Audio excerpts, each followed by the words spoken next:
Здравствуйте. Ну, я вот, собственно, с вопроса этого самого начал, да. Вопрос поставлен слишком широко, мне кажется. Сотрудничать, переговариваться с властью вообще – это одно, и понятно, что в каких-то ситуациях это может быть нужно. Сотрудничать, переговариваться в ситуации стратегии 31 – это другое. И ответ на этот вопрос, он зависит от понимания того, в чем уникальность стратегии 31 и какие она цели перед собой ставит. Ну вот эта уникальность, на мой взгляд, в единстве формы и содержания, которая очень удачно сложилась, не знаю уж как бы там предсказанно или сложилась, в том, что свобода собраний защищается собраниями, и нарушается это право в каждый конкретный момент несогласования публичного мероприятия. То есть все зримо, наглядно, непосредственно ощущаемо. Нет никаких абстрактных умозаключений у участника акции. Там, почему, там, я не знаю, за повышение пенсии нужно выйти туда, а не сюда. И почему именно митинг, не шествие. Тут все абсолютно ясно, кристально. Поэтому очевидно, что эффективно эта стратегия оказывается в первую очередь, когда эти акции не согласовываются. Потому что если власть окажется хитрее, начнет их согласовывать, то это единство разрушится совершенно очевидно. Потому что бороться против нарушений права на свободу собраний, когда в данном конкретном случае, по крайней мере, эта свобода не нарушается, ну, психологически гораздо сложнее. Поэтому зачем, собственно, нужны какие-то компромиссы? Если бы была цель добиться любой ценой проведения согласованного мероприятия, да, можно было бы идти на компромисс. Как это может быть во многих других случаях. Там, не знаю, нужно провести, например, антипризывной митинг, и не будут услышаны там те разумные мысли, которые людям хочется сказать по поводу отмены призыва, если не провести согласованное мероприятие. Нужно в такой ситуации идти на компромисс и договариваться, уступать в чем-то. В ситуации борьбы за свободу собрания можно говорить только о соблюдении законных процедур согласования.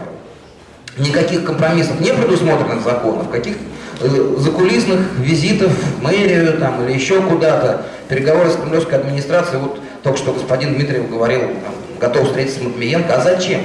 О чем, собственно, разговаривать в этой ситуации с Матвиенко? И с кем угодно, или с Собяниным, или с Лужковым. То есть процедура согласования. То, что подается вообще в уведомление, это уже некое сотрудничество, некое взаимодействие с властью в рамках того закона, который предусмотрен. В этих рамках сотрудничать надо. Отвечать и каким-то образом пытаться пойти навстречу незаконным требованиям власти бессмысленно и контрпродуктивно именно применительно к стратегии 31. В этом смысле вот известная история летняя, да, когда власть требовала убрать Эдуарда Вениаминовича из числа подающих уведомления лиц. Бессмысленные переговоры на эту тему. Именно твердая и четкая позиция по соблюдению требований, указанных в уведомлении, то есть те же лица подают уведомления в том же месте, в то же время, и цена, потому что, естественно, власть с радостью уступит, согласится на проведение в другое время, в другом месте, с другим составом уведомителей.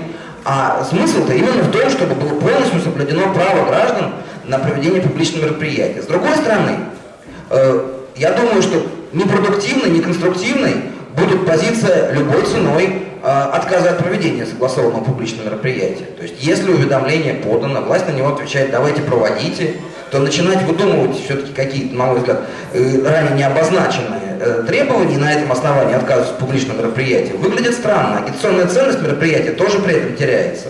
Моральная правота мероприятия при этом теряется. Поэтому, если согласовали, ну, ничего не поделаешь, значит согласовали, переиграли нас.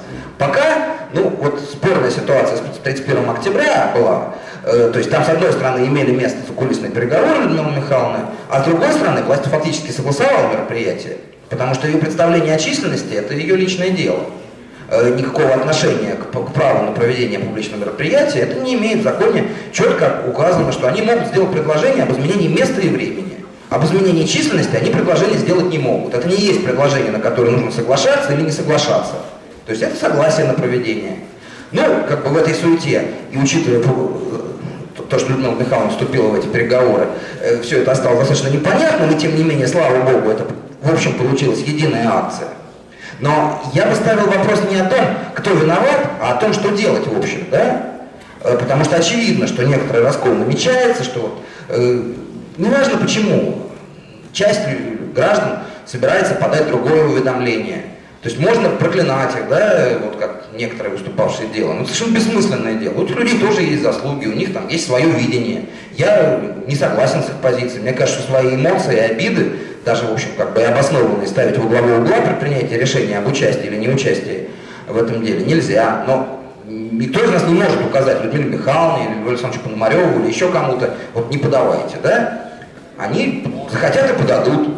Это тоже их право. Стратегия 31, расширившись, как совершенно справедливо говорили многие, гораздо шире, чем круг заявителей или тот оргкомитет, от имени которого подают заявители свое уведомление, естественно, уже не может принадлежать кому-то конкретно. Она не принадлежит ни Алексеевой, ни Лимонову. И в этом смысле, если уж возникает такое разделение, то очень важно сохранить некую моральную правоту проведения вот традиционного формата акций. А эта моральная правота в ситуации, когда участвуют разнообразные люди, она в том числе может и должна заключаться в том, чтобы расширить, существенно расширить существующие оргкомитеты число заявителей, на мой взгляд. Потому что в противном случае существенная моральная правота будет на стороне тех, кто подает другое уведомление. Они резонно говорят, подают всяких много, а там решение принимает небольшое число за всех. Если это действительно широкая гражданская акция, я думаю, что вне сомнения, включая всех имеющихся заявителей, если только Людмила Михайловна сама не откажется, тем не менее число заявителей должно быть существенно расширено и за счет правозащитников, и за счет представителей разных политических сил. И тогда просто люди пойдут на эту акцию, а не на ту акцию, которую по непонятным в этой ситуации причинам будут заявлять другие люди.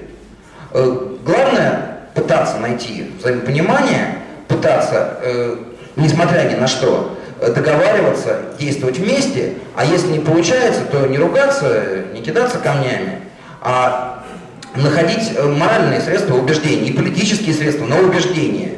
И в этом смысле тот формат, который уже состоялся, тот комитет, который состоялся, тот состав заявителей, который утвердился, они должны быть безупречны, чтобы ни у кого не было оснований оправдать раскольнические действия в отношении стратегии 31. Вот, собственно, на вопрос, как я понимаю, я ответил. То есть, да, спасибо.